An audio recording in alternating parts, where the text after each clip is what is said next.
Embracing Singularity, post número 2, 30 de agosto de 2019. De leigo a especialista em aprendizado profundo. Primeira parte. Por quê?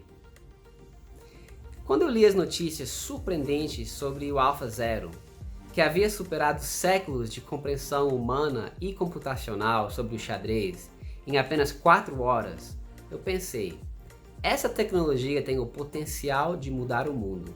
Irei aprendê-la. Pouco importava que eu estivesse trabalhando em relações internacionais, que eu me havia formado em ciências políticas e estava cursando direito, que eu tinha um instituto de idiomas, que nos finais de semana eu administrava uma fazenda, que eu tinha 39 anos e não possuía formação em matemática ou ciência da computação. Na verdade, acho que eu já vinha buscando uma desculpa para dar uma reviravolta nas minhas atividades profissionais e acadêmicas. De tempos em tempos, eu refletia que, na minha infância, eu tinha sido igualmente inclinado aos números e à linguagem, mas devido à influência familiar, eu nunca tinha considerado seriamente me aprofundar nos estudos da matemática ou das ciências exatas. Como adulto, eu passara os últimos 17 anos gerenciando projetos e pessoas, e agora me sentia atraído pela pureza e pelo poder dos números, das leis físicas e dos algoritmos. Às vezes eu comentava com os amigos, se eu pudesse começar tudo de novo, eu estudaria física ou matemática, porque estão na base de tudo no universo.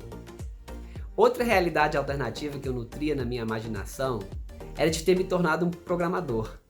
Por alguns meses, quando eu tinha 10 anos de idade, me diverti bastante aprendendo sozinho a programar em BASIC, no Commodore Amiga que eu havia convencido minha mãe a comprar para mim e para meus irmãos.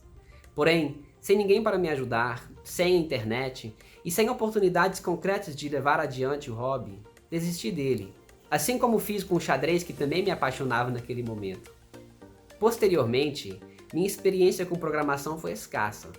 7 anos após minha breve incursão em BASIC, eu programei alguns jogos triviais nas calculadoras de Texas Instruments que foram emprestadas nas aulas de cálculo do ensino médio.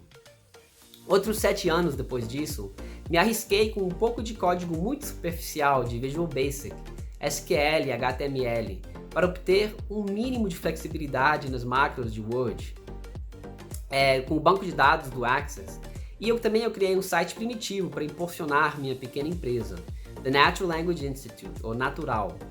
Vale comentar que eu também estava atendendo ligações, limpando o chão, dando aulas de inglês e virando noites para entregar traduções dentro do prazo e assim pagar meus empréstimos estudantis. Depois de entregar a gerência do Natural a administradores, quando ingressei no serviço público, tentei orientá-los na contratação de pessoal e de soluções de TI, mas os resultados foram consistentemente decepcionantes. Enquanto isso, as aulas online e aplicativos de idiomas tornaram-se cada vez mais populares, e o Natural estava perdendo importantes oportunidades de crescimento. Refleti, para conseguir fornecer uma orientação de maior qualidade para os gerentes, de modo que eles pudessem encontrar um caminho para avançar na área da tecnologia, talvez a única maneira fosse eu mesmo mergulhar pessoalmente nesse campo do conhecimento. Mas como? Na minha função pública como secretário de Relações Internacionais, minhas secretarias sofriam restrições de pessoal, e eu percebi que o problema afetaria cada vez mais todos os setores do Tribunal de Contas onde eu trabalho.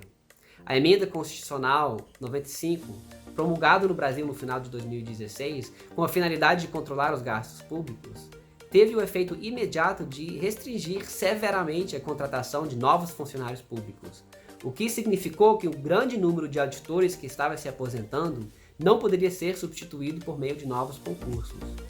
No entanto, a sociedade civil, indignada com escândalos de corrupção recentemente expostos no país, esperava, com razão, que o tribunal fizesse mais para garantir que os recursos federais fossem gastos de maneira ética e eficiente. Como poderíamos fazer mais com um quadro cada vez menor? Como poderia eu contribuir para o enfrentamento desse tremendo desafio? As notícias sobre o AlphaZero vieram como um relâmpago, reluzindo o caminho que eu já avistava há algum tempo. Avanços na inteligência artificial estavam começando a mudar o mundo. Eles poderiam me ajudar a solucionar o problema de produtividade tão urgente no serviço público, poderiam também tornar o aprendizado de idiomas cada vez mais acessível, eficiente e personalizado. Era isso. Eu mesmo aprenderia a programar. Essa habilidade me forneceria um novo e poderoso meio para ajudar o tribunal a enfrentar seus desafios mais prementes. Ao mesmo tempo, me permitiria orientar com sucesso a nova gerente do Natural na contratação de programadores profissionais e no desenvolvimento de aplicativos de software. Finalmente, me permitiria compreender e até mesmo ajudar a desenvolver aplicações de inteligência artificial que poderiam trazer um tremendo impacto positivo. O AlphaZero havia lançado mão de redes neurais em um modelo de aprendizado profundo para dominar o xadrez. E assim eu entendi que o aprendizado profundo, ou Deep Learning, estaria na vanguarda dos avanços tecnológicos transformacionais. Estava decidido, eu percorreria um caminho de leigo total até especialista em aprendizado profundo. A única questão era como fazer isso, mas isso será tema das próximas publicações.